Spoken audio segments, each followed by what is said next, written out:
Good morning,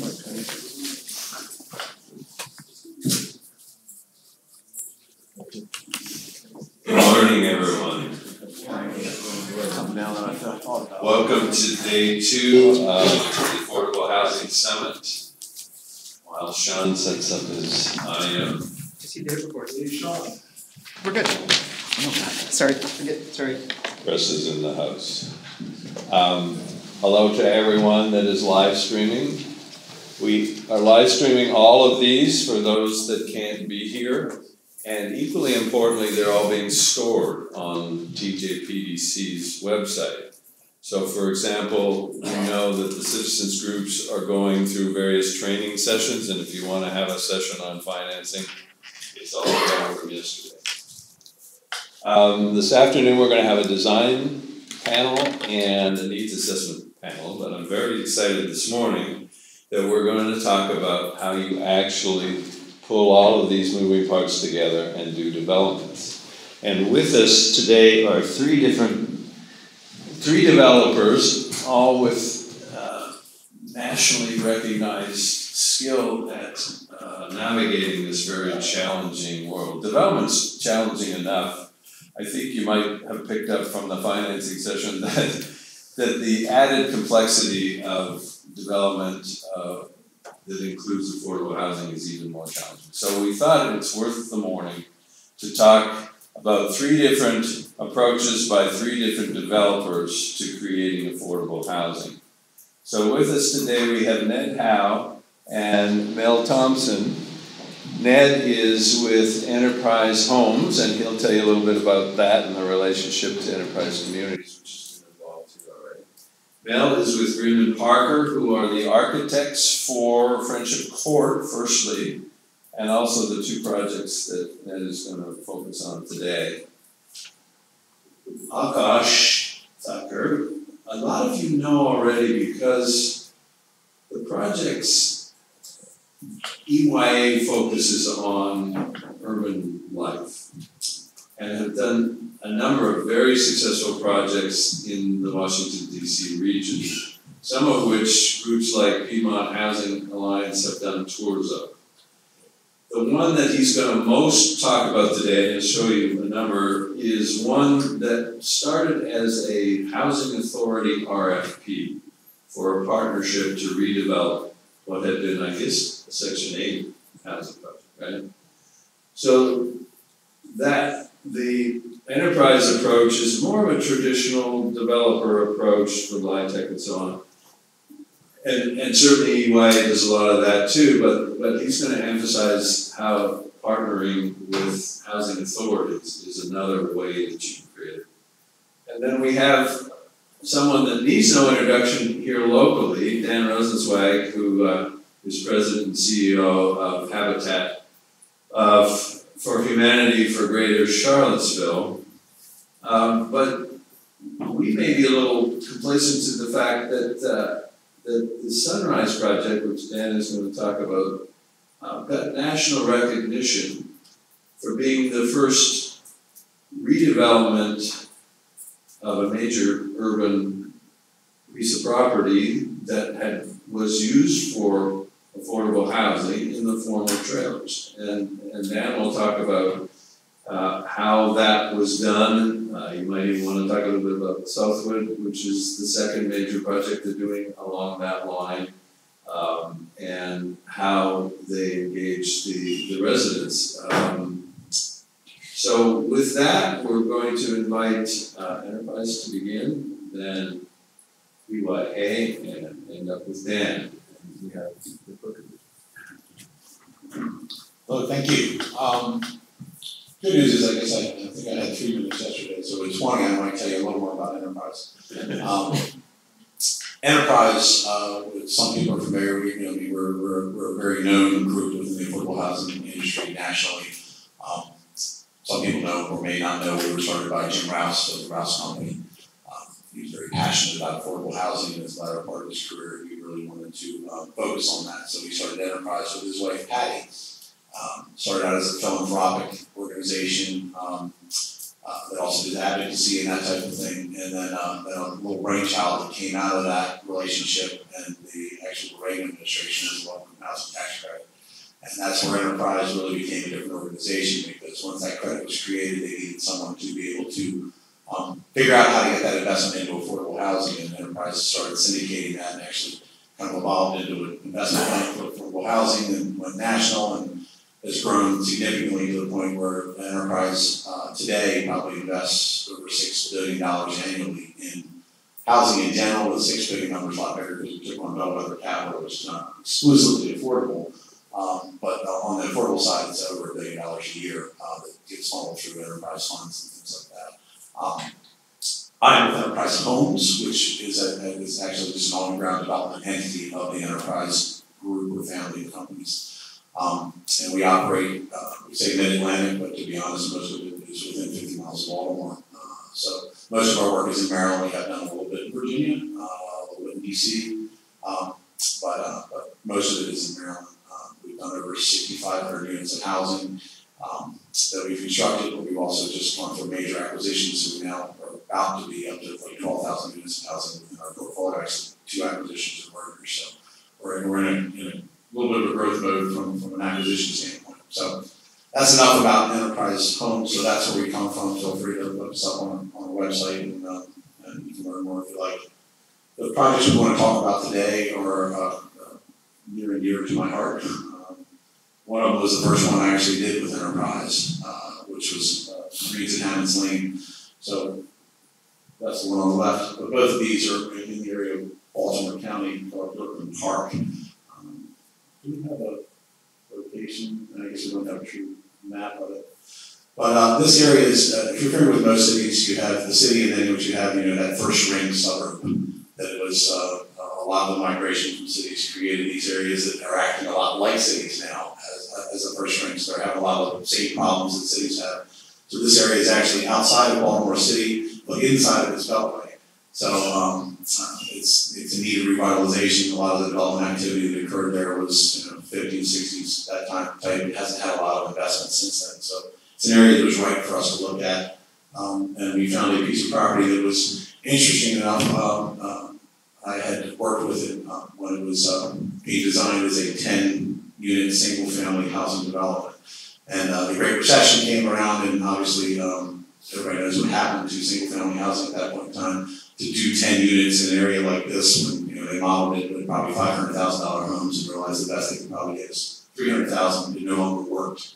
So we were able to acquire it for affordable housing, but part of that was the fact that this municipality in our own county had passed legislation that allowed a bonus density. So they took what was a 5-unit per acre density, and if you were going to use it for affordable housing development for seniors, the bill called the Housing for the Elderly of Moderate Means, you were able to bump that density up from 5 units per acre to 22 units per acre.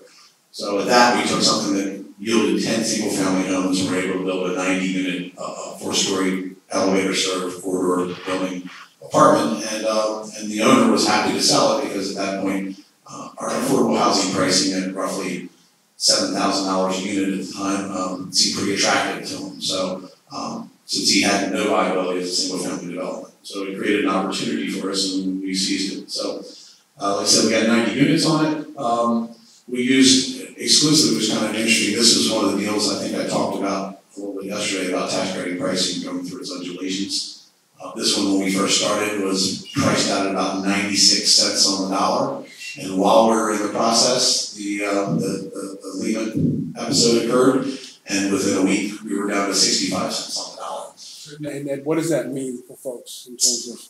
It means when you have something modeled up, and you have an equity component, which in tax credit transactions is your tax credit equity.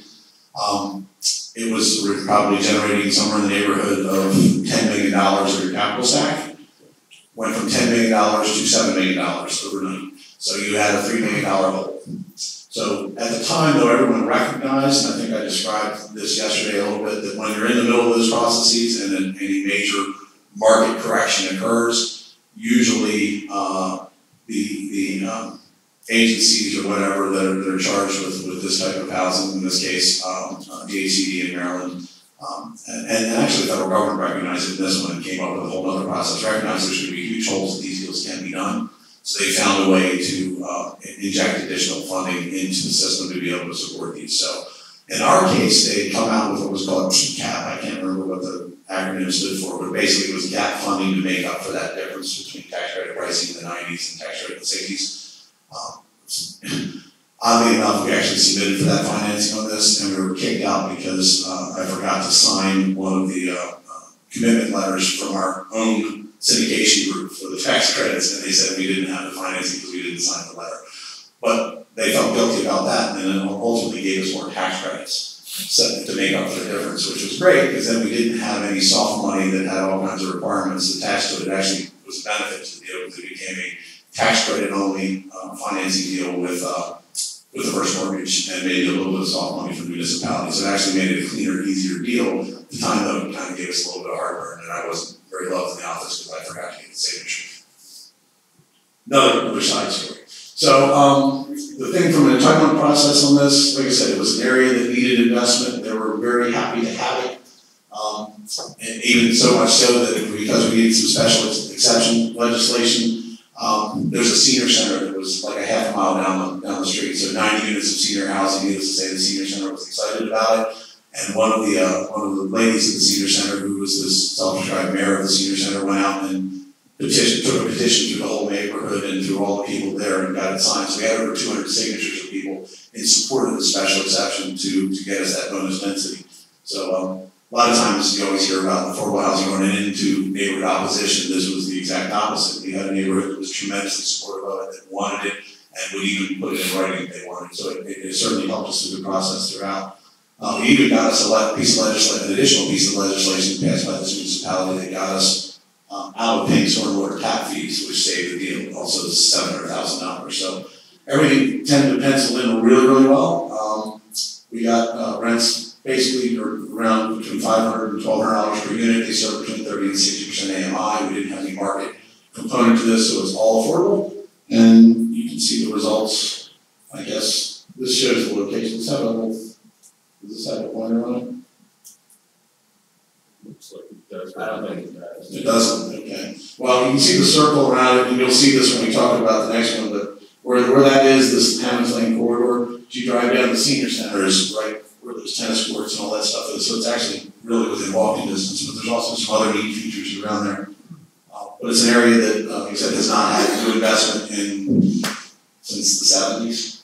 So this was the first new thing that's happened for a long time. It's an area that kind of has a bad rap, but actually has high ownership and is a really stable community. So we were really happy to be there. Let's see what else we have. This is the site plan. Herman Parker, I mean, if you want to talk. Yes, my name is Noel Thompson with Herman Parker Architects, and we're community architects designing affordable housing and residential housing throughout the Maryland, Virginia, DC area. The site plan here shows the site is approximately 90,000 square feet. Construction cost was roughly $9.3 million. It was completed in 2011. The site amenities are raised planter beds, outdoor open space, rear and front reading patios, and there are a lot of amenities nearby, so that those support amenities also help projects thrive. The neat thing, I don't know that you picked up on it, but in the rear of the site, we actually went through a lot of undulations of the design of the site. And the one thing I was actually head of development for a production builder. So the idea was reproduce everything. We don't reproduce anything. So every one of our deals is kind of different and unique to the site, unique in architecture and everything we put into it. In this site, what you don't realize is there's a big bowl. So where the stormwater management is, in the back is the lower area, and then it goes up on either side. So with that, we actually created 5 stories in the back and created a grand entrance. You walk in, it's like coming in on a cruise ship and overlooking all the community amenity space below. It's really beautiful. So there's what it looks like in the front. It's a 5-story building, wood frame, 80% 1 bedrooms, 20% 2 bedrooms, and as Ned said, it follows the Enterprise Green Community's sustainable format. So 5 stories, all wood, right? It's not a platform? It's 4 stories, sorry. It's 4 story in the front, but 5 in the back. that's the cool part of the back. Like I said, when you walk in, you have a railing and then a grand staircase going down, and it's all, you know, you got, I don't know, 25-foot ceiling from the bottom. It's just really magnificent. It's a beautiful building. Let's see. We also, what is a need is to have a building that's got great maintenance on the exterior. So we have some stone facade, cementitious siding, 35-year architectural grade shingles, and cement panels, low E windows. All of these things give the building longevity, which is an important thing for management and building owners today. Outdoor amenities, again, rear patios, raised planter beds, those sort of things that seniors can engage the outdoor spaces. I mean, a lot of our projects, we also do walking paths around the buildings that a lot of seniors like to do. Laps around the building as a morning ritual sort of thing. Oh, there it is. Yeah, this is the 2-story space where it's 4 stories in the front and the building's actually 5 in the rear. So you get this grand living room space looking out the rear into the woods. And this is the common multi-purpose room that they use for a lot of events. And the residents really love this building and this space because we want them, their apartments are their bedrooms. We want them to get out into the rest of the building and that's their living room. So we want them to do it. Okay. Smooth. There's where the amenities, billiard room, all that same stuff. Amenity space is huge, like Mel said, and we're all for it. So here's what a typical unit looks like, but not the picture of what a lot of people that we try to convince what affordable housing looks like. They're not exactly envisioning this. It's really similar to a market rate apartment building. You're achieving the same goals. You have low E, water fixtures, low E lighting, low some Energy Star appliances. These are the same things that everyone does in market rate apartments today, no different. Okay, so now let's move to the second building, or the second development. So, you saw before, this is where Hammond's Lane is. Now we have another circle over here. So obviously we became attracted to this area. We had a successful development, and where you have success, you tend to look for maybe having additional success, right?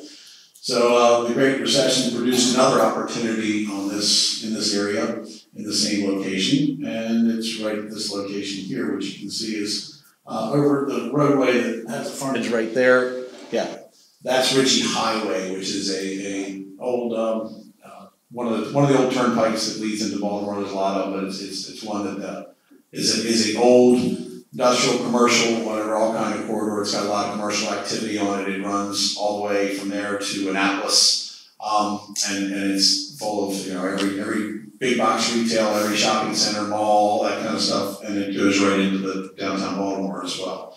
So this was part of a shopping center. If you can see just a little bit above the circle, it's an existing shopping center. This was part of the shopping center, but of course, as the downturn has gone, a lot of these older shopping centers have had difficulty. This was actually acquired by a national home builder. Imagine that, Grayson Homes, and they were going to, during the time that build anything and they will buy it. Well, they had bought this and committed to it, and we're going to put 134 condominiums on the site. And I'm sure they modeled it at some $300,000 ridiculous number that, of course, when the downturn happened, didn't work. And this one, unfortunately, not just only stopped the development on the property, this builder actually went bankrupt entirely. So the interesting thing is that when they tried to convert it to apartments, it got foreclosed. The shopping center was actually the owner of the property as well, the adjacent shopping center, and they had sold it to the home builder, and then lo and behold, when it finally made it to the auction phase of the foreclosure cycle, they bought it back at 30 cents on the dollar. So they were sitting on their piece of property with a negative basis on it, were happy about it, but they still had made an additional investment, wanted to find a partner to do something with. So we ended up getting approached by them and said, sure, let's talk. So what happened here, we ended up forming a joint venture with this owner, which I think I talked a little bit yesterday about, we're trying to think outside the box, right? You do things in different ways to create affordable housing that might not necessarily be traditional, because a lot of the traditional methods don't necessarily yield the same results. I mean, financing sources are drying up and it's becoming more and more difficult. The one thing with this one is we saw we weren't going to approached this as a quote-unquote affordable housing deal because we thought there was market potential there. It's adjacent to a shopping center. It's got a Walgreens in its parking lot. It's got a Shoppers Food Warehouse in my store. It's got running track, basketball courts, tennis courts, the Brooklyn Parks Art Center right next to it. It's got a lot of walkability and accessibility that we said would be very marketable, even though the neighborhood and community is not thought of as a Class A apartment or Class A living community. We saw it a little differently. So we used a revitalization overlay zone. We got bonus density once again. On this one, they only had 134 units. We got it up to 230 units. We got 10-year tax abatement on it. We were able to use our nonprofit status to get some housing legislation to avoid impact fees. So we really created not only a partner with a land basis that was extremely low, we had all these advantages to us as well. So we're actually able to do a deal here with conventional debt and equity. And actually the equity component, our partner not only brought the land to the deal, but they also brought about $5 million of equity to the deal, which was very helpful at reasonable terms. I think they saw the value too of putting 230 units in the middle of their shopping center could yield some returns on their retail component as well. So the bottom line is we are under construction right now, so we'll go over what it looks like, but we actually have Bozzuto Property Management is going to manage this as a Class A facility. We're going to be very high from a rent perspective to this neighborhood, but when you compare it regionally, we will be very competitive and certainly lower than some of the other new products. Certainly, other new products the Bozzuto company would be managing for sure. One interesting component is we had tremendous institutional support. I've actually had to meet with community groups on this, even though we say it's market rate, it's this not. They were convinced because, tell us any developer, we got like 221D financing, and what do? They put a big fat sign right on the front of your site with HUD on it. And you know HUD means Section 8 to everybody outside of in the general community. So they started a whole rumor mill and everything that this was going to be Section 8 housing. So I spent the last 4 months meeting with community groups, convincing them that the $44 million that we're investing in this particular location is not Section 8 housing. So an interesting story. So Malcolm can probably talk about the rest of the site and what we did. On the site plan, the site is roughly 30,000 square feet. We laid the buildings out so there would be a shared green space in the center of the site. There will be a pool, outdoor kitchen, gas grills for cooking, fire pit, and children's play area for the entire community. 3 minutes.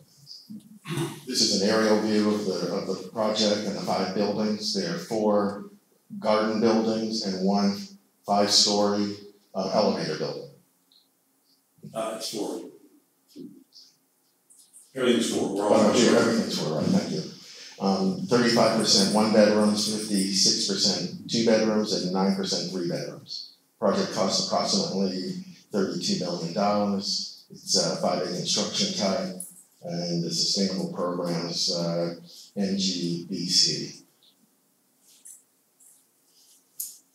Outdoor amenities and other amenities, we've got double height community spaces, party rooms, fitness center, everything a Class A apartment building would have. Yoga studio, business center, concierge, Amazon package delivery and pickup, swimming pool, party room, etc.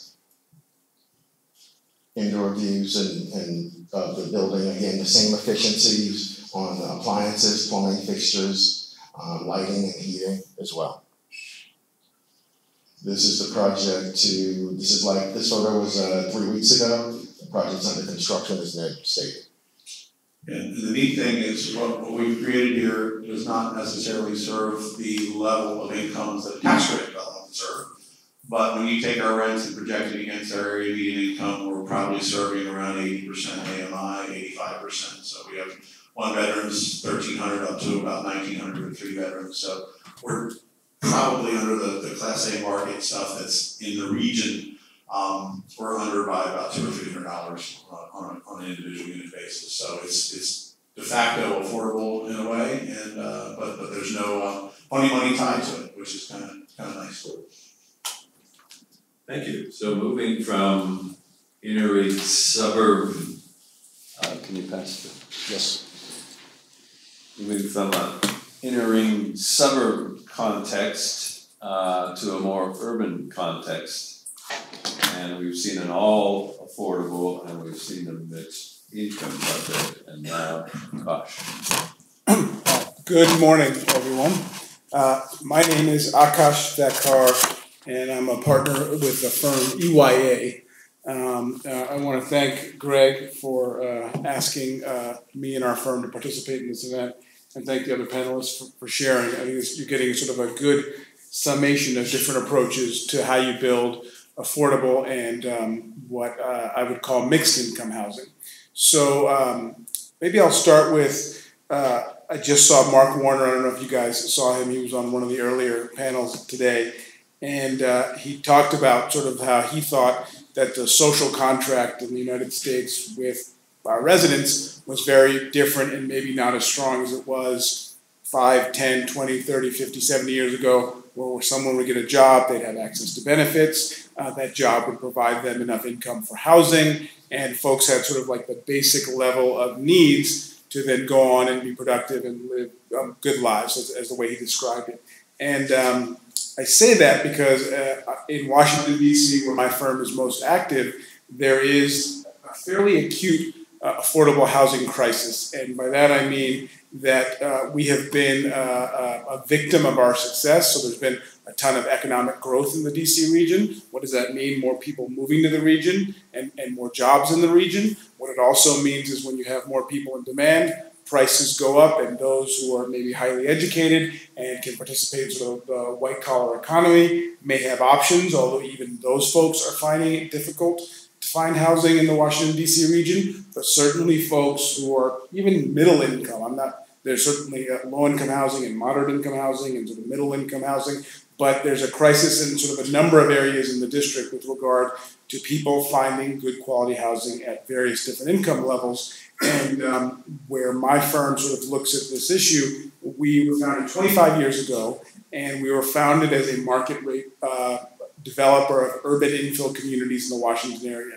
And so when I say market rate, what I mean is we built for the market. We didn't use affordable housing tax credits or other affordable dollars. We'd find a piece of land in an area that we thought would be interesting. Our tagline is called Life Within Walking Distance, and we tried to build really interesting projects that could be sold and or leased to folks who could afford whatever the market was in that location. That's how the business started, and we started as sort of a private, almost high-end firm, I would call us. What we started seeing about 15 years ago is in the district, you could certainly have a good and profitable business doing that, but we weren't serving all of the folks in our community that we know that we could serve, and we wanted to be part of the solution to providing affordable housing as opposed to maybe one of the folks who were just building a lot of market rate housing, and which is good and which is maybe appropriate given that there was all this demand, but wasn't addressing sort of a big chunk of the market that was moving into Washington, D.C. So we made a strategic shift about 15 years ago to look at what we call mixed income projects and work with public housing authorities in particular on doing these mixed income housing projects. And so what I mean by mixed income housing is there are housing authorities throughout the country. Ned mentioned HUD. So HUD runs public housing authorities throughout the country. They own public housing units, and many of those units, though not all of them, are older, might be decrepit in some way, shape, or form, and maybe are obsolete with regard to sort of today's standard of high quality housing. So housing authorities, and so you mentioned the Reagan program, Low Income Housing Tax Credit.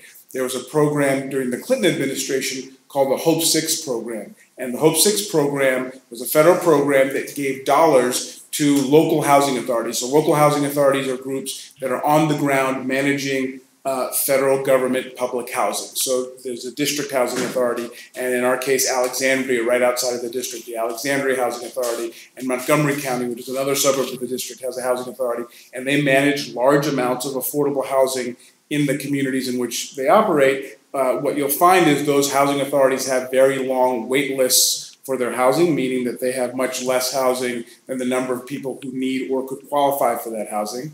And they also have these decrepit older housing units that need either revitalization or, with sort of all due respect, in some cases need to be completely scraped because they are older and obsolete, just like you do any type of housing or any type of building that was older and obsolete, and be rebuilt. And so 15 years ago, we got into the business of working with housing authorities to try to figure out how you can redevelop public housing and build mixed income communities. And as I said, this Hope 6 program gave dollars to these public housing authorities. Let's call it the Alexandria Housing Authority, the one I'm going to talk about, gives them a grant. So this grant says, okay, you've identified a couple of these public housing sites where the housing needs to be redeveloped. We will give you some dollars to redevelop those, but you've got to find a qualified development partner or partners to work with you and the community to figure out how this is all going to happen in such a way that you build one for one, as they call it. So if you're demolishing a unit, you should at least build that unit back, if not more units. Or said another way, if there's a 100-unit project,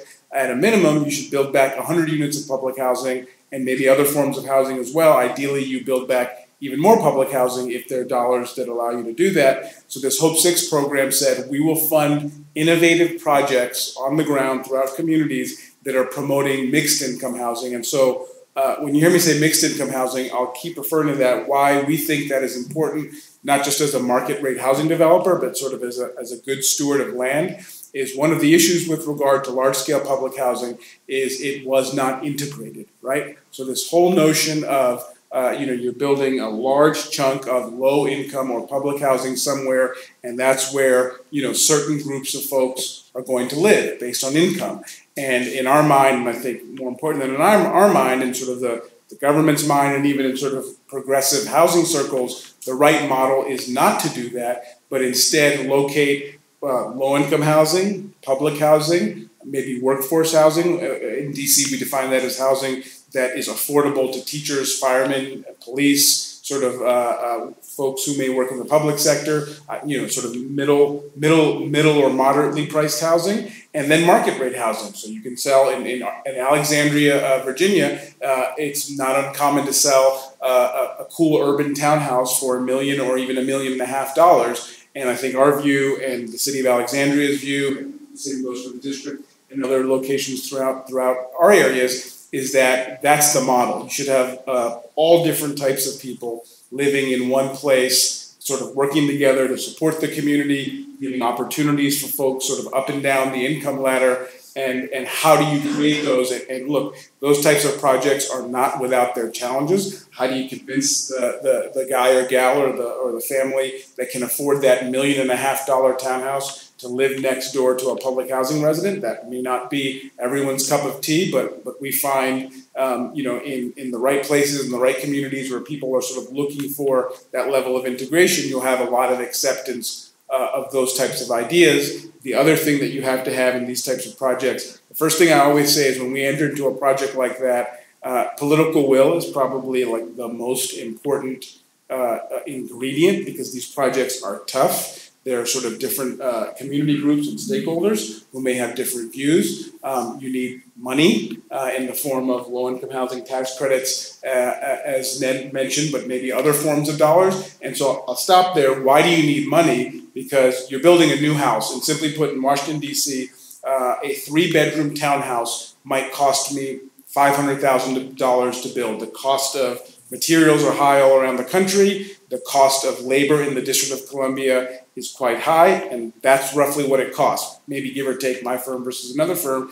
But in simple dollars, you want to sell that exact same house for maybe $200,000, because that is what is affordable to the group of folks that you're trying to work with. Or if you're renting it out, you want to rent it at the equivalent of what would be worth $100,000. So there's a gap. So that's why you need the money. That gap can be filled with low-income housing tax credits. It can be filled with local dollars. It can be filled with tax abatements. But there's a gap. And so that kind of is part of the component that goes back to political will, because you are working with the council members and the mayors and the planners and such to come up with a financing package that works. So you need the political will, you need the dollars, and last, I think you need acceptance in particular communities that like this is the right thing to do. And there's a movement as many the development community others would call it, NIMBYism, not in my backyard. The cool thing about in Washington D.C. sort of we're seeing it before our eyes, which is really great. We're in the very early stages of it, but the YIMBY movement is popping up. So you have folks like me. I'm a real estate developer.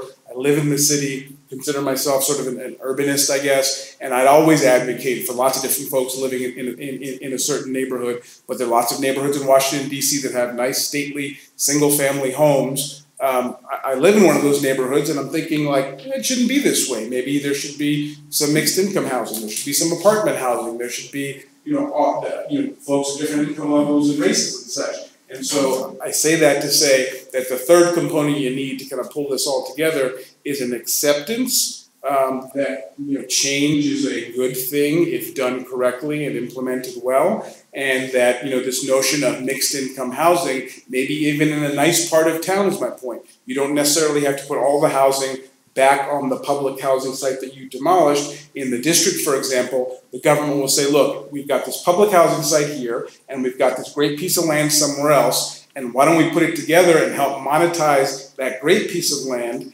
and put some public housing on that great piece of land. And why is it a good thing? Because that's in a good, stable community already, and so giving folks an opportunity to live in that community is a good thing. And it also may help raise money because it's a valuable piece of land that the city owns to help finance a different redevelopment or a public housing redevelopment that the city is looking to undertake. So sort of that's the baseline with which I'll talk to you about this project that we did in Old Town Alexandria. But I felt it important to say that the projects are long and they are complex and they aren't without political and community strife. And if you have, back to sort of the political will, the dollars, and a general acceptance that even if everyone in the community is not going to be comfortable with this integrated housing project, well, the way I guess I'd say it is, we have had those, I'll call them battles, with sort of maybe a small group of folks who thought that redevelopment wasn't the right thing to do. And the good news is, if done right, you can create believers out of non-believers. If you can point to a project and say, well, look, the sky didn't fall, the neighborhood didn't, go down the tubes, and in fact, what you will find, and I think this goes again, I think I got a bit inspired by Mark Warner this morning, that 90% of folks who live in a mixed income community, regardless of sort of color, creed, or wealth, or whatever, want the same things, which is a safe neighborhood, a place to go grocery shopping, a place to send their kids to school, access to public transportation, and sort of an ability to live a good quality life. And so, you just keep all those things in mind as you look to, various projects. So with that, this slide talks a bit about my firm. We're 25 years old. As I said, we started as this urban infill, frankly, kind of higher end residential developer. Where I think that serves us well is we can go into a community or go into a housing authority and say, hey, our quality level and our focus is frankly kind of on the higher end of the spectrum. And our goal is to bring that level of quality and design and architecture and site planning and sort of urbanism to any project that we look at. And so that, I think that kind of serves us well in terms of, looking at what we call mixed income projects. And we've gotten into sort of that line of work in a very significant way in our local area in the district over the past 15 or so years. 7 minutes left? That's perfect, because I really did want to talk more about sort of the underpinnings of the project. You can see the project, and I think it'll add some color, but really the focus was on what I just talked about. So I will talk about this project called Old Town Commons in Alexandria Crossing. So the Public Housing Authority had an 11, 12 acre, somewhere in that range site that with about 100 and some odd units on it. There's 5 city blocks, in fact. So here it is right there, 1, 2, 3, 4, 5 city blocks in Old Town Alexandria. Now this neighborhood was one that I will call a neighborhood in transition, and it had this large amount of public housing that you can see here, and some additional public housing just to the north across North Patrick Street, which wasn't part of the project we were discussing. So the Housing Authority said, we've got this one site, we've got this other site called Glebe Park, and we want you, developer, to put together a proposal and redevelop this site. So we competed against a number of other developers. The Housing Authority put out an RFP, really was more of an RFQ, request for qualifications, and said, hey, we're looking for a firm, we don't know exactly what we're doing, we're looking for a firm who can help us figure out what to do, and then help us finance it, and help us cobble together the political will and the acceptance to get it done. And so we were fortunately selected to do this project, and the goal was to redevelop, let's call it these 6 sites, in a coordinated way that would result in replacement of all the affordable housing, which is in the 150 unit range, but also the Housing Authority wanted us to monetize the land to build market rate housing. So what we built back was what I call one of these integrated communities, that it wasn't all public housing. So it was sort of a dual goal. We need new affordable housing, good, but we also want a lot of new market rate housing to make the community integrated, to revitalize the area, to bring more folks in, to more efficiently use the land, and that's what we were charged to do. So, here's the summary here, is to redevelop the sites, number one. Phase redevelopment, super important, to limit disruptions for ARHA, Alexandria Redevelopment and Housing Authority residents, and ensure continuous access to equivalent or better housing at each phase. So one of the challenges of a project like this is you look at those 5 blocks, and let's say you demolish that block on the left. Where are the residents going to go while you demolish that block on the left? So fortunately, in this case, the city had another piece of land at Glebe Park where we could, what we call build first. So you build a new amount of affordable housing or mixed income housing. You did move residents, and so I'll be the first to say this is not without disruption to any resident, because every person who lives in a home in this existing project will have to go somewhere else for some period of time. And then I think the key in my mind is, can you move them right into a new home where they live permanently, or can you guarantee them access back into their home? Or in some cases, I will say, the housing authorities have housing choice vouchers, formerly known as Section 8 vouchers, and some families will say, I'd prefer to take that, it makes me a little bit more portable, I can go where the job is, et cetera, and that is another potential option. And so the next piece of this was build a new high quality project, and then the last piece was, I mentioned this Hope 6 funding under President Clinton. Well, that funding dried up under the Bush administration, was less available during the Obama administration. And so fund the redevelopment without HUD financing by adding new market rate housing. So what does that mean? That means that in summary, and here's sort of the finished plan for the 5 blocks, the Housing Authority said, look, we will allow you to build market rate housing because we want it. And we will obviously charge you for the land under which the market rate housing is built. And it's pretty valuable. It's Old Town Alexandria, metro access, get right into DC. So you'll pay us a good chunk of money for that. And then we will redeploy that along with low-income housing tax credits and other funds that the city actually provided tax abatements, the city provided bridge financing. So we sort of cobbled together this market rate housing sale, low-income housing tax credits from VHDA, which is I think the same group that would operate in Charlottesville, and city financing, and that's how we cobbled together the dollars that you needed to build back this new community. So you've got a total of 373 units where there were approximately 125 or so, and you have this mix of 159 townhouses, 86 multifamily units, and then 134 rental units. And so all the rental units all the affordable units, 134, replaced the approximately 125 that were on the site,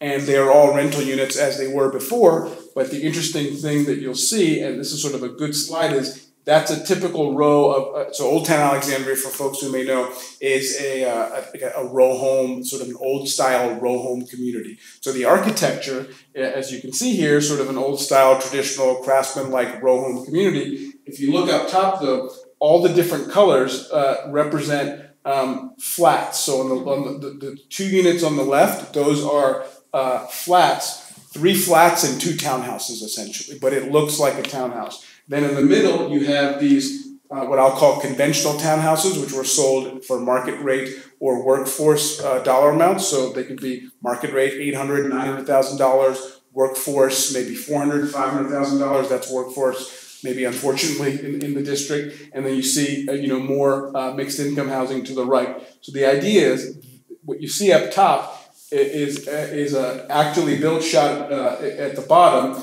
You see that row of housing, and the whole goal is, when I say an integrated community, it really means one where you should not be able to distinguish from the exterior who lives where or what type of house it is. So sure, you may have a flat which works better for accessible purposes or better as a rental unit, but from the outside it looks like a series of townhouses, and there are folks of all different income levels and different approaches to buying and or renting in this house. And so I'll close with this. How do we finance these projects?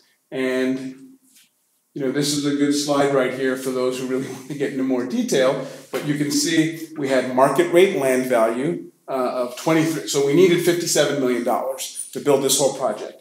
We got 23 million of those dollars. When I say this whole project, the affordable piece of the project, the 134 affordable units. So we needed 57 million to build those 134 units. We got 23 million of it from land value that we as the developer paid into the project for the market rate land that we're going to build housing that we could sell to the market for. We used a significant amount of low-income housing tax credits from VHDA. This was a priority project for them because it was big and it was urban and it was a project that needed revitalization.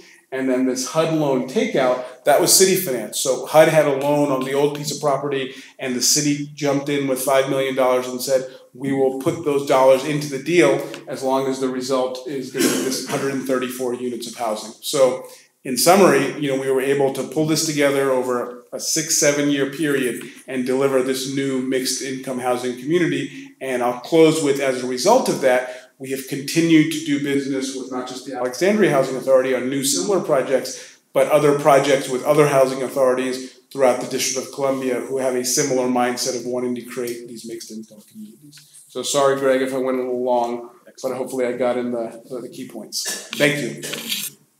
Time is money.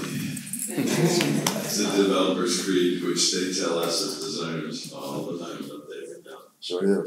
Yeah. So let's tune to a home ownership model with a not-for-profit and how you build something that people can afford given the realities of the costs involved. Dan? Thank you, Greg. Can I stand up here? I'm kind of like a fish. If I'm not moving, I can't think. So Ross, is there enough room for enough slack for me to move around? You might want to use, just make sure. The orange one was untethered yesterday. Yeah, there you go. Thanks. And I want to start out by making a confession. I'm actually a member of the Akash fan club. You didn't know that there was one, did you? If you haven't been to Alexandria and you haven't seen Chatham Square and some other work, you should go right away. It's gorgeous. It's beautifully integrated into an existing street grid. It's incredibly thoughtful in terms of how it combines public space and private residential units. The integration of market rate affordable product is seamless. It's really great. Thank you for doing that.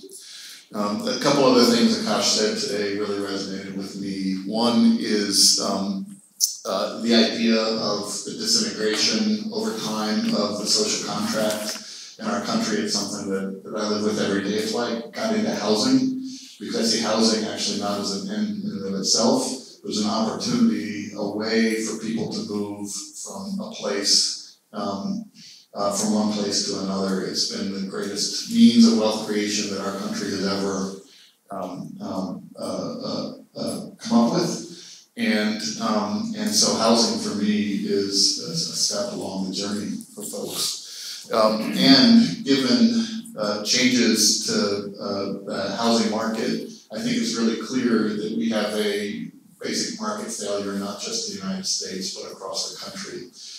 Some facts and figures, I won't bore you with too many of them, but there are some key indicators that should have us all really concerned.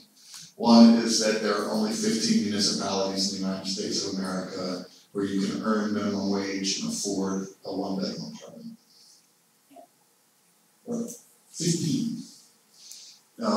There are no municipalities in America where you can earn minimum wage and afford a two-bedroom apartment. It don't exist. That is a market that's out of balance. It's out of balance in multiple ways, and we tend to impose solutions that are often one-size-fits-all.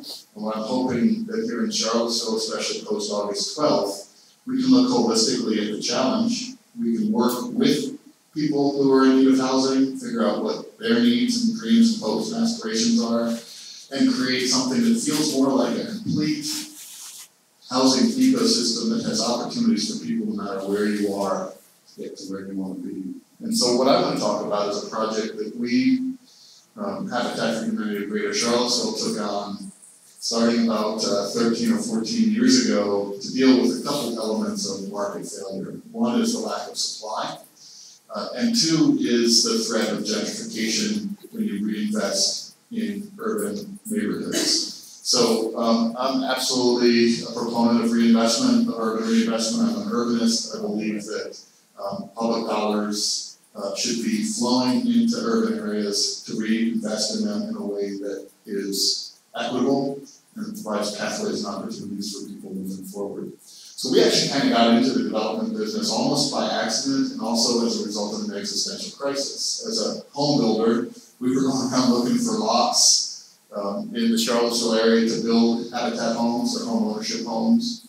And we found that from 2000 to 2004, the price of a buildable lot in the city of Charlottesville went from about $10,000 to $13,000 to about $80,000. And so it essentially put us in a position of wondering how we were going to actually go forward and meet our mission. So we were looking for a development opportunity at the same time that we met Marion. So Marion was a resident of the Sunrise Park trailer court in the Belmont Carlton neighborhood. If you know Belmont, most of you are from Charlottesville, so you know Belmont has faced fairly significant gentrification pressure over the years. Belmont is a historically working class neighborhood. Much of the housing was built to support workers at the textile mill, and over time it's become a very desirable place to live. Well, the same thing happened for this chunk of land. Marion and her neighbors have been living there. Marion for almost 40 years, pretty much keeping to themselves, keeping their heads down. Marion was the kind of person who brought soup to her neighbors when they were sick. Well, one day the world was turned upside down when the market encroached, and they found out that this block had been sold to a local developer who was going to do what developers do: seek the highest and best use of the land, and was going to turn it into luxury condos, which pre-crash were basically planned like crazy here in Charlottesville. So when Marion found out, something in her just kind of snapped. She went to a community meeting. She buttonholed the architect who broke the news and said, "Over my dead body, are you going to convert our neighborhood into something where we have to leave?" The reality is there are very few protections for people in trailers. They were going to be given about 2 months to get out, but their only asset, their trailer, tends to be a negative asset. It's worth less than the cost of removing it.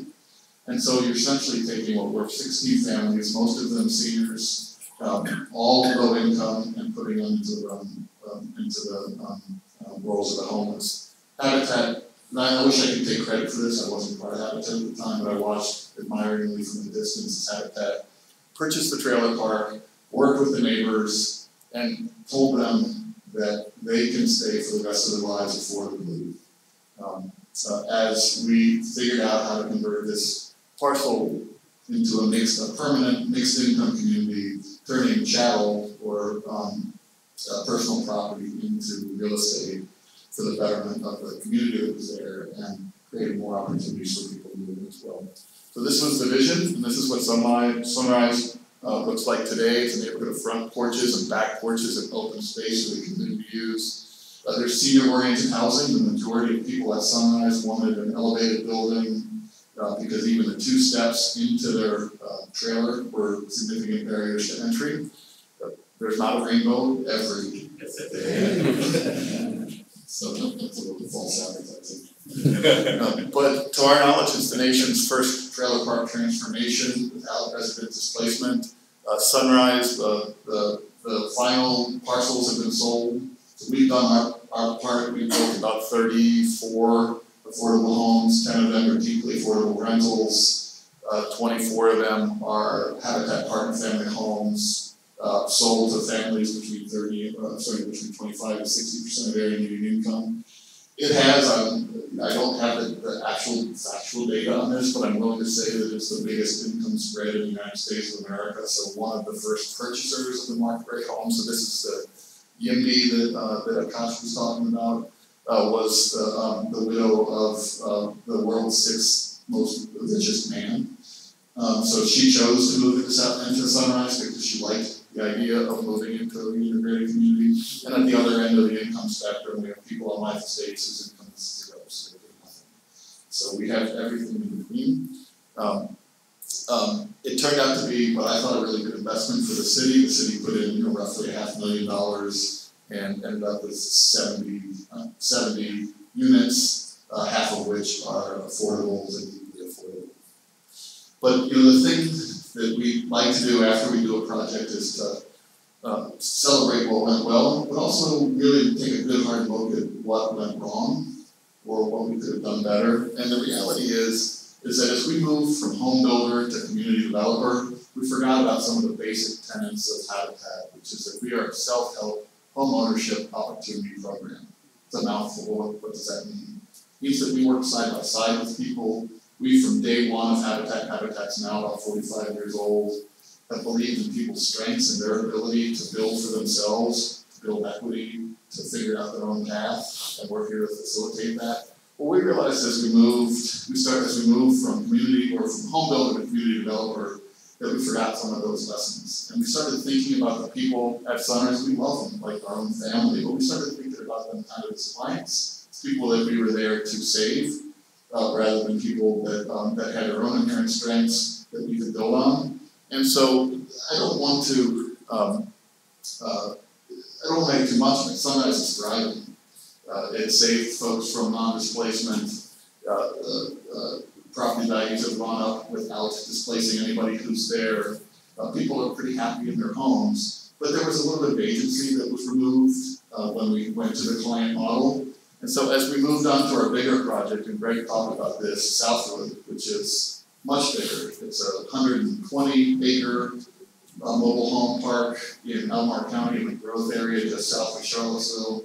1,500 people, about 341 trailers, and more families than trailers, because often families are doubled up in trailers. We decided to invest in the things that you don't see when you see buildings coming up out of the ground, and that's in creating capacity, working side by side with the residents so they can be architects and engineers of their own future. So we've been at Southwood, where since 2007, and a lot of people keep asking, well, why is nothing happening there? Well, redevelopment has been happening since day one. But the very first steps were working side by side with the residents. First, to allow them to tell their own story, because Southwood, how many people have heard of Southwood? And so the stories in Southwood were things that you would never tell about your own community. Well, it's full of drugs and gangs, and when we got in there, we found that there were some problems, but there were problems in a lot of the community. But that was not the real story of Southwood. So the very first thing that we did was we worked over a couple of years to listen and to ask Southwood folks to tell their own stories. What's your community like on its best day? What are your hopes, dreams, and aspirations? And what we found was a completely different story than what we had been told about Southwood. Drugs and gangs, well, no, by and large didn't really exist. Were there the challenges of people living on the economic margins? Absolutely. Were there deferred maintenance issues? Yes. We've invested more than $3 million in deferred maintenance issues just to keep it running safely and affordably now. We've invested about $25 million now in general operations of the park to make it a decent place and in community organizing.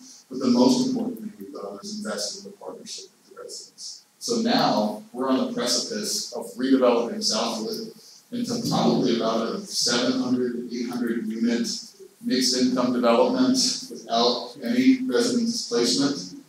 That sounds cool, great, but the most important thing is that the residents themselves are the architects and engineers. We first trained them in architecture, planning, engineering, finance. Now they're working side by side with our architects and engineers, and they're the ones who came up with the rezoning package that's now in front of the county. I should say one thing, this is to kind of echo Akash. This takes partnerships, takes collaboration, and I couldn't be more grateful for the partnership, the long-term partnership from the County of Albemarle. They have partnered in ways that are big and small, some ways that are easy to see, and some ways that are hard to see. So, yeah, there are some potential, there have been some long-term health and safety challenges, and rather than coming in with a heavy hand, like some municipalities have, they've worked with us at every step along the way so that we can raise money, work with residents to sort of address some of those things. But they also, a year and a half ago or so, passed a resolution that designated Southwood as a special partnership. And they put together 5 different teams that are working in partnership with us to strategically work through the process, which is hard. It's gonna hit a lot of bumps along the way, but we know that we've got a partner at the county office building that is supporting this and committed to the same kind of community-based redevelopment that we are. And so without that partnership, Southwood would have been absolutely impossible, and 400 families in the community would have been left to their own devices. That's what I got. Wow. So 3 different approaches, 3 different sets of context, different needs being satisfied, different tools used to get there. So I have 2-3 questions that I'd like to pose, and then we'll open it up to the audience. By the way, how many of you are visiting us from out of town as part of hometown? Great, thanks. This is not a hypothetical. What if the city had an available piece of land, and what if they felt passionately that it needed to be used to help satisfy the shortage of affordable housing in their community? Given that they're a city, and by the way, we could say the same scenario in the county. So what if a city or county had a piece of land? I emphasize the piece of land because that's one of the challenging components to actually developing. So what if they had a great site and they had a determination to develop affordable housing, but what if they're not in the development business and wanted to partner?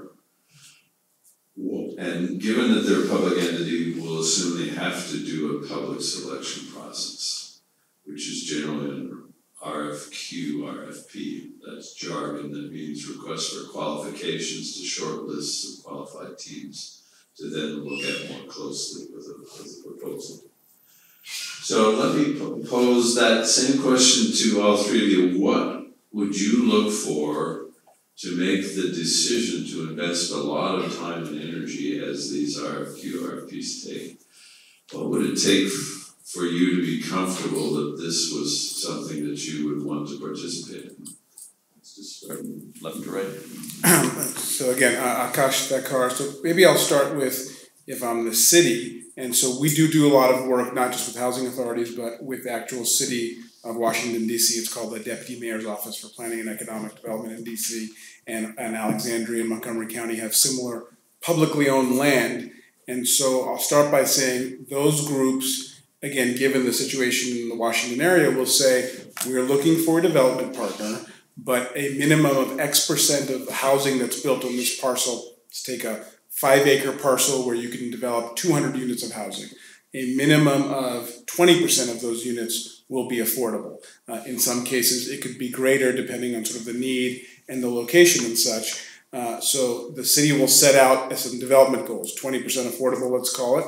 What they'll say then is, well, we'll be your partner in that effort. So they own the land, and therefore the price of the land is related to the affordability levels. If they sold it and had 100% market rate housing, they could probably get more money for it. Simply put, given my earlier example about just the cost of building housing and the cost of selling and leasing it, or they could sell the land for less and or provide a tax abatement or do other things that only cities can do. I guess a private seller could certainly sell their land for less, but that's a lot harder to make happen. But cities have public policy objectives and can adjust the land price and provide other benefits, I'll say, accordingly. So from the city side, the city has to have sort of a clear sense of what they're looking to achieve on the parcel.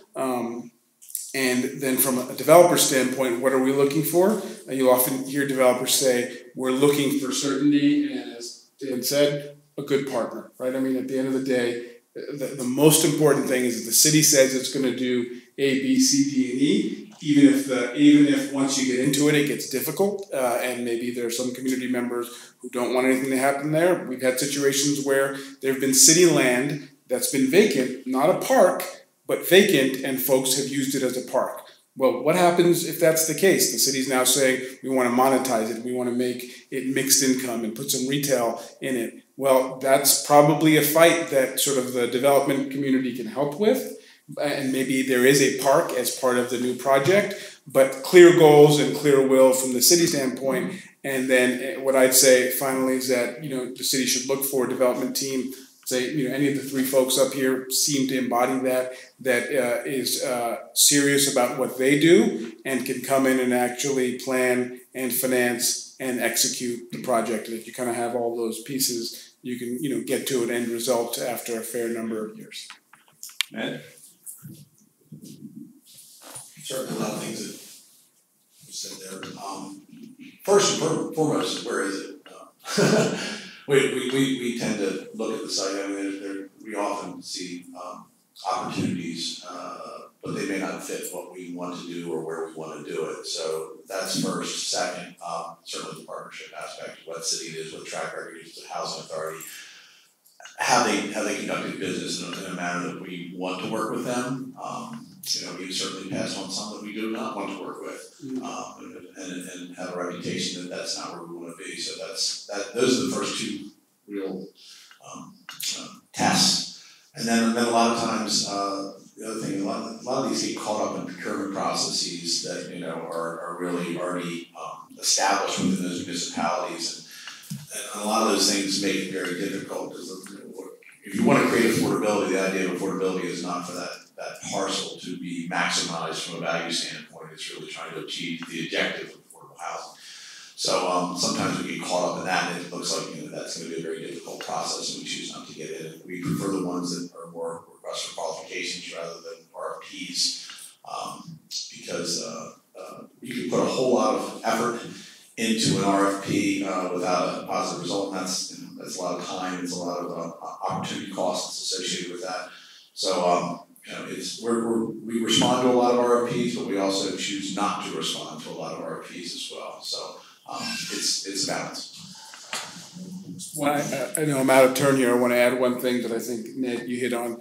This notion of, it's like our jargon, RFQ versus RFP. RFQ is qualifications, RFP is a proposal. I think we're along the same lines as Ned, and maybe it's because both EYA and Enterprise, we've been doing this type of work a long time. And an RFP gets very, very detailed and asks for numbers and such. And whenever I advise my friends who work for the city or housing authorities, my pitch is pick a partner. It's literally like a marriage. It's a 10-year marriage, and then maybe future other projects, which could be a lifetime, literally.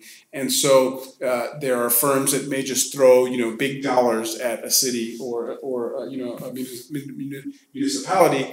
I think the question that they should ask is, who's the right partner that can achieve the objectives that the city or housing authority wants to achieve? So we always say, pick the partner. We'll work out the finances. Both parties are fair and have reputations. And if you can't work out the finances, then obviously you don't move forward and the project doesn't happen. But 9.5 times out of 10, if you're picking a partner who knows what they're doing, you're able to work out the finances in an equitable way and move through the process. But I'd say, the partner is the most important part of the equation when the city's looking for who they want to select and do business with. I would add just one thing, and that is that there's a big difference between raw land and land where people live already. So if it's an RFP that hasn't been generated by the community themselves, if there isn't interest and of the community themselves to bring on a partner, and essentially if you're not being invited in, I wouldn't touch it. If it was raw land, it would be different. Yeah. But to me, that's one of the biggest lessons learned for us. So we jumped into both Southwood and Sunrise in emergent situations. There was threats to people's existence, and we had to step in. What we've learned in our community development work that it's best to form relationships, and if you're invited in, then that partnership grows from here. So we keep hearing the word partnership. What those of us do that are involved on the development side is very collaborative. And cities and counties are key players, even if it's not affordable housing, and even if it's not for some social goal that's stated by the city or county, but it becomes critical when there's a social goal in mind. And this city has committed that the key social goal to solve is affordable housing. So on the subject of partnerships, Dan, what would a partnership benefit? How would a partnership benefit if a not-for-profit and a developer were to actually team to help deliver a project? Thanks for the question, Greg. That's been a question that the development community in Charlottesville is asking a lot now, given that I think the community has spoken loudly and clearly that people don't want re-entitlements of land unless there's significant affordable housing in there. Affordable housing nonprofits are the best, frankly, best positioned to provide that in partnership with private entities because we bring a host of advantages to the table. So let's just think about a regular development project. The very first thing is acquisition, right? Well, we can, let's say it's a $2 million parcel with a fair market value of $2 million. Someone goes out and solicits, essentially lists it. Well, somebody with a tax burden can sell Habitat that same parcel at 1.2 million that they could get that they could sell for $2 million for someone else and enjoy the same tax benefits. So in other words, we bring equity to the table through acquisition. The second thing is in the design process. Because you're not trying to anticipate a market, you have a more of a known market. We're able to do designs in partnership with developers that produce lots that may not be the most marketable lots, but are suitable for our families. And that has everything to do with parking, so our parking requirements are lower, our families by and large have fewer cars. With shared open space, our families tend to be even more amenable to shared open space, etc. Through the entitlement process, everybody wants to feel good about rezoning, not just the developers, but the surrounding neighbors and the policymakers. And so when we show up for rezoning, we tend to have a city council chamber packed full of supporters of a rezoning, and that doesn't happen much in Charlottesville. And then everything along the way, from bringing financing to the front end, so we can raise money, we have sources of grants that can inject pro formas, you can bring early dollars into pro formas, to when you dispose of the HOA, we work with families for 2+ years before they move into their homes, so we do everything from financial education to teaching them how to run HOAs, so our families are better equipped from day one to actually own the land that they're on. Here's the challenge, is that a lot of people bring us, and I get a lot of calls at the 11th hour from a developer who sees that their rezoning application or special use permit application is about to go down. And they've already gotten secured financing, they've already got their vision set up, and they come in to look for us to solve the problems. We need to be involved at the front end because that's where we bring our strengths. And one of the key, we've got a great example of that, is a 3-way partnership with Habitat, the City, and Southern Development, where we just built a 48-unit mixed income development at Burnett Commons 3, and what was essentially a liability for the city. It was an old landfill that needed remediation, so we partnered with Southern Development to answer an RFP by the city. We purchased collectively the land for $10. Southern Development remediated it, turned over lots. They're both a builder and a developer, so they were able to turn over lots to themselves at a decent rate while selling them to us at a bare bones rate. I think we paid $15,000 per lot or something like that. And what we've done is created a 48-unit mixed income development with 18 home ownership units. And here's the funny thing, is that we worried about the market absorption. My understanding is that those homes, the Southern Development market rate homes, sold faster than any other product they had on the market because people in Charlottesville are actually looking to move into a diverse community. Any thoughts on the subject, Matt? Sure, I'll take it to a much simpler level. I mean, all the things you described are all great, but affordable housing, affordable is not because the bricks were cheaper, the wood was cheaper, the nails were cheaper. Construction costs are the same construction costs either way. The only thing that creates affordability is money, and money on the front end to be able to defer those costs. So whether it be a lot of things you described as you bring to the table, or in the case you talk about a partner, what does that partner bring to the table? So if it's a municipality they may not be flush with cash, but they may have other ways to be able to create that affordability somehow, do some infrastructure costs, come up with ways to abate taxes. That's the creativity that we need from that partner to reach the goal of affordability, and it's just that simple. I mean, the costs, we don't get any difference in the construction costs than anyone else gets, so it still costs the same. The only thing that creates that affordability is how to offset those costs. And so whatever that partner can do and bring to the table to help that, that's what we need. So I really wanted to leverage our time to hear what these three developers have to offer us in way of insights of the process. So we are just about out of official time, but if you guys are game, we could throw it open to questions. I would like to do so for the next 10 minutes or so. If you've got another scheduled thing at noon, it's 1:45 now, you're welcome to slip out, but do we have any questions from the audience? So, hi, thank you very much. This has been great. And I am a city councilor, so I'm very interested in the partnership between developers and local government, and especially for the mission of creating affordable housing. So, from your experiences, what was kind of like the single most important factor within local government that made that a successful partnership for you? So, was it a person, had one person that was an internal agent of change? Was it a public policy that you saw was working for you? Was it an active community that showed up in the council chamber? What was it that made your partnership with a local government effective and productive? Yes. All three? All the above. Yeah, literally. Anyone more important than the other? Did it work at all if you didn't have? Yeah, so you said, I think an agent of change, an active community. And Agent of change, internal. Yeah, an active community. What was the third thing you said?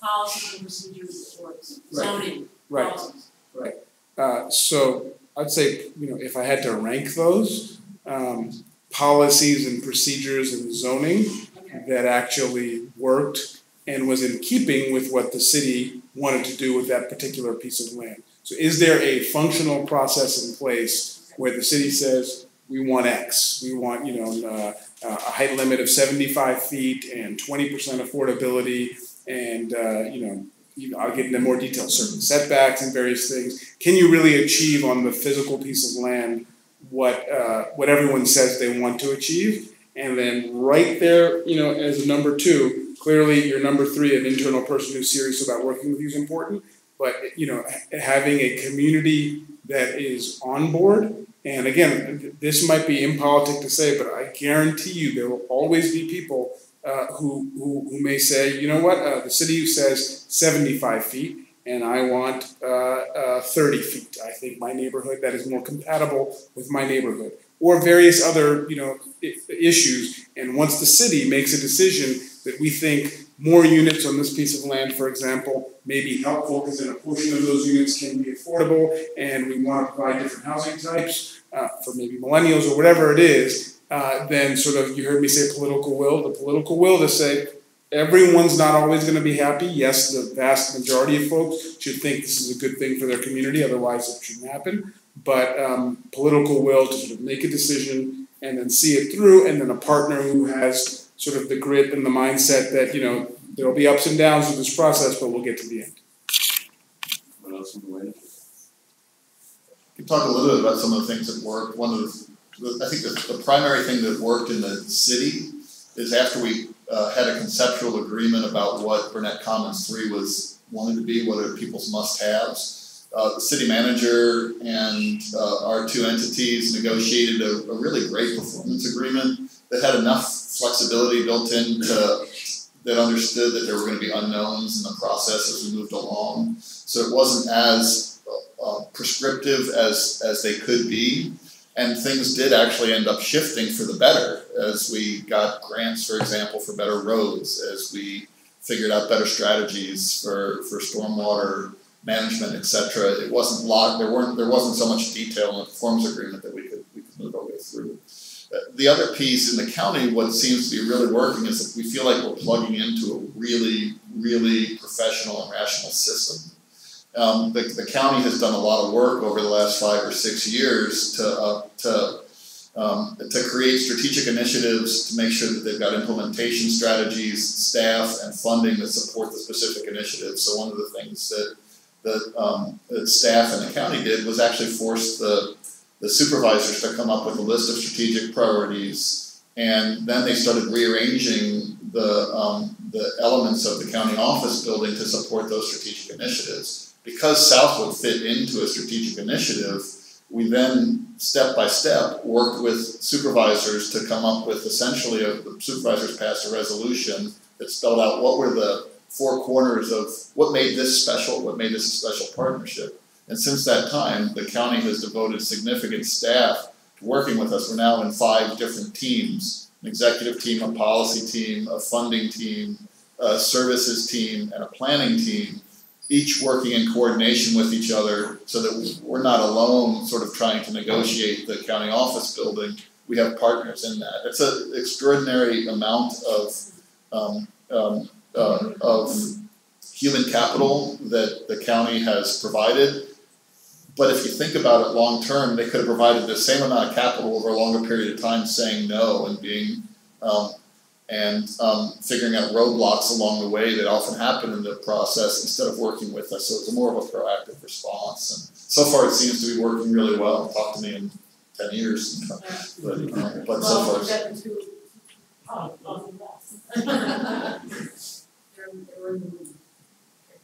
Some still are. I go back to the other comment, anything that fills that gap to get to serve the need, whatever it takes. Another thing I just said with Doug Talman, some consistency. We see there not always be a consistent response in municipalities between what their executive branch and their policy and housing is to then you get to local officials, council level, and things like that that make control land use decisions. So we've had difficulty navigating that. So that becomes, I mean, unfortunately, it's politics, but that's something we run into and had difficulty where, you know, we have one side just being totally supportive, but then when we actually, when the rubber meets the road, when it gets to a land use policy decision, we don't get that same level of support. Time for one more. Yes.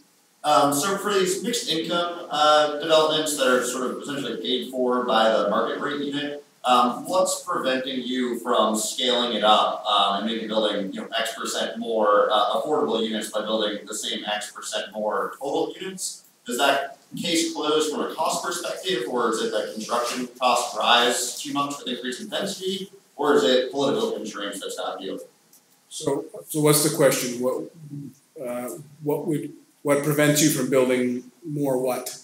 More units. Like the same ratio, but more total, more absolute number.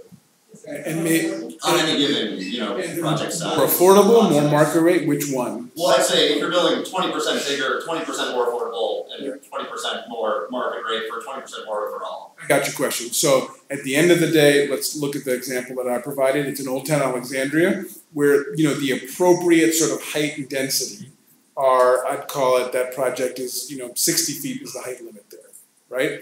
And that's probably appropriate. The other thing I'll say that it's, again, a detail, but a very important one. You talk about stick-built construction built of wood. That's a much more economical way to build than concrete construction. So once you get much past, let's call it 60 stories, you build in concrete, which is like exponentially more expensive. So you're also capped in terms of, if you want to keep things affordable, building out of concrete is a very difficult thing. So in short, you kind of look at the neighborhood, you look at sort of what makes sense and what is compatible, you look at construction costs, and you kind of, you know, and you look at what kind of project you want to build, and then you come out, you know, working with the community, I think as Dan rightly said, with sort of a master plan for what kind of makes sense, finding that sweet spot of sort of what makes sense with regard to dollars, construction costs, number of units, etc. One of the areas that Akash is working in certainly are somewhat unique. with regard to what we call the Sexy Six, okay? So What is that? the Sexy Six would be the six jurisdictions within this country that market rate housing it can be unimpacted by affordable housing being right next door. Interesting. And that being, New York City would be another, where you say, okay, you're paying $3,000 a month, and the guy next to you is paying $300 a month, and both of you are extremely happy because you're where you need to be. You're where you need to be, right? You have a house. You have a house. Right. That is not necessarily the case in the vast majority of this country. So to use the example and say market rate housing, can we build more of it, and we're gonna be able to take that benefit and the funds derived from that market rate housing to support affordable housing. Some of that goes on, but it's very rare in those places. So there's a misnomer out there that everybody thinks, oh, let's just put enough density on there and that's gonna take care of the problem. Sometimes, but very rarely. So that, and even in Akash's case, you still saw his model with his capital stack. There's still a lot of resources in there that are not just derived from selling the market rate housing. So I just want to get off. There's a lot of people that think that if we throw density at something, all of a sudden we can throw a ton of affordable housing out there. That's not really the case. But in some of these Sexy Six markets, Seattle, LA, San Francisco, Washington, New York, Boston, maybe Chicago. That's probably about it. Miami, maybe. Yeah, that's very. But that's something that's out there, and it isn't a mindset of a lot of people in municipalities think, oh, all we gotta do is throw density, we give them a density bump, and now I got density bumps on the two deals that I did. But that isn't what created the affordable housing by any means. It made it more viable to do, but it did not really create that affordable housing. You need the other resources to make it happen 99% of the time. Well said. Yep. So that's a great question. The city of Charlottesville actually is in the process of commissioning a study that's looking at ratios necessary for density bonus to actually incentivize on-site affordable housing.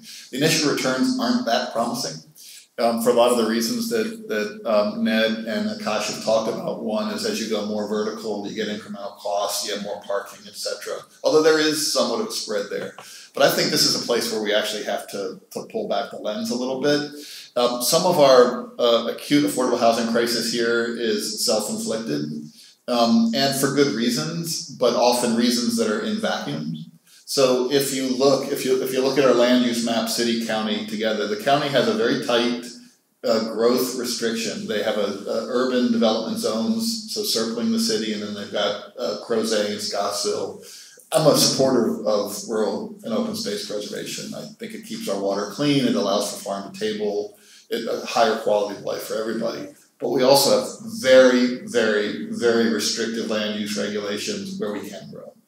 So in the city, we are a little focused on height, and so the existing context is king, where it doesn't always need to be, because I think we look at context. We need to look at context not just in terms of what's there, but what ought to be and what has been there and what has been eluded.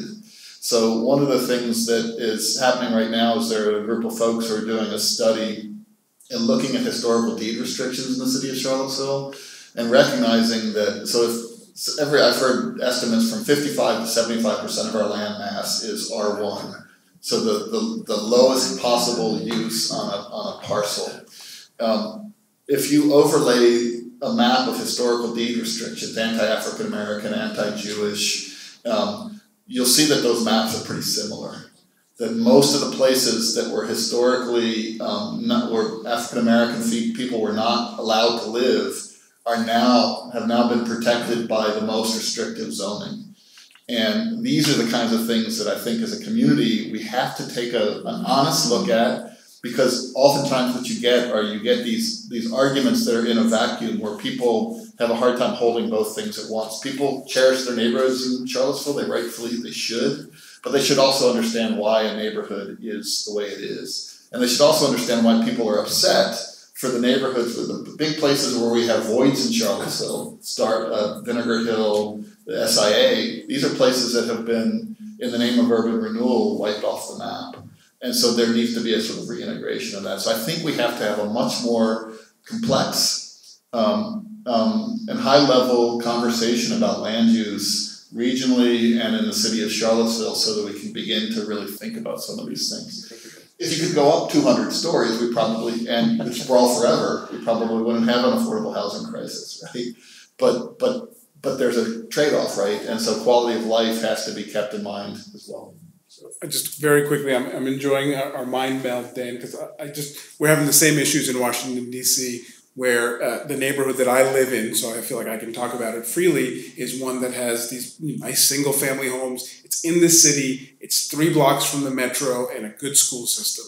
So my question to my neighbors is, why aren't other folks who want to live in different types of housing, may not be able to afford a single-family home in my neighborhood? There should be zoning designations and zoning changes. What we've said, and I think the mayor is starting to agree with, but it's very difficult for her to politically enact, is affordable housing in all 8 wards. We have 8 wards in Washington, D.C., and Upper Northwest is where I live, and there's like 0 affordable housing anywhere in Upper Northwest, and it's because the folks who live there are well-connected, have a lot of money, and if someone proposes something different from what's there today, they're going to fight it and fight it hard. And whether it be market rate housing or affordable housing, whatever, if it is different, it will be fought. And so changing that mindset, and that goes back to my political will question, and understanding that we are evolving as a country, and in the sexy 6, you need places where you can actually house people of different incomes. Land use will have to change. I tell folks, the house that everyone lives in this whole country was once something else. It probably was a farm or vacant land, and then somebody had the idea of building something different on it, and that cycle continues to happen, and change is not always a bad thing. So I'll close with that. Sorry for the delay. So sexy 7 is also the just in case there's any progressive communities around the country that might want to join the list. So you've queued up 2 wonderful other topics that we just happen to be covering this afternoon. Mel is going to chair a panel at 2 o'clock on designing quality housing affordably, which may be an oxymoron, but we're going to explore that. We should talk about things like height matters. And then we're going to do a deeper dive into the needs assessment, defining the problem which we need to then solve in our community. This will be relevant to other communities too, because we have started a process in Charlottesville to come up with a new housing policy, and the county and the region are looking to partner to expand that vision to be a full regional vision. And the first step is a needs assessment that is just about ready to go public, which defines the quantitative needs of the city. We're in discussions with Thomas Jefferson and the county about expanding that needs assessment to be a regional one, which is a good next step. And so this afternoon we're going to look at what needs to be looked at to understand the problem. In other words, needs assessment or programming, both quantitatively, and we'll have the people here that are doing the cities, and we'll have Stacy Ethia, who is managing this process now, and then we'll have county and regional folks at the table too to discuss needs. And then we have a bunch of design types, including some of the folks at this table that will talk about how you do this from a design point of view, quality housing affordably. So thank you all. Please thank these great developers. We have some needs coming up, guys, so you might want to stay in touch with what's going on in the city. Thank you.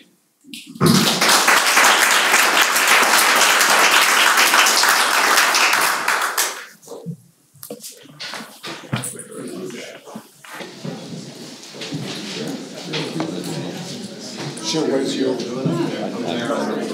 Oh, yeah, up in Silver Spring. Oh, yeah.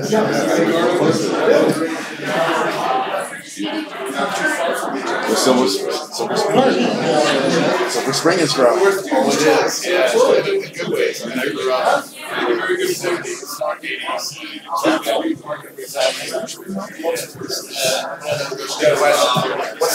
big project that we can revitalize Silver Spring? The city's portion of it is by letting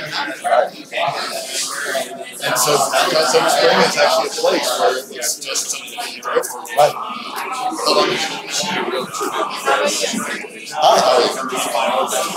wasn't here at the beginning, so I wasn't aware of who was part of which organization. And I was wondering how that needs assessment will be published that they're going to put out for this area. You don't know. Well, great answer. Okay, thank you. As you rush there, I see. I was planning to send an email and try to shame somebody. What time would you let me know? And we're literally gonna summarize this, and then we're gonna ask all the stakeholders who are doing it.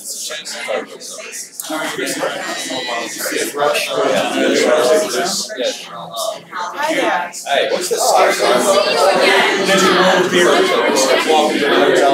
How will that be published? The city will publish